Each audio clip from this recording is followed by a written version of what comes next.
Alright, this is a video for having issues with a door latch not latching properly.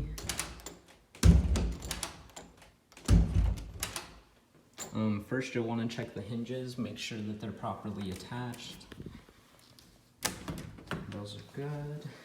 Secondly, at the Rigid Mountain View we have these door latches right here. There's two separate parts. First you'll want to do is back out this screw with a Phillips head. And you'll just want to kind of move the two parts away from each other, kind of give them a bigger space, and then just retighten the screws.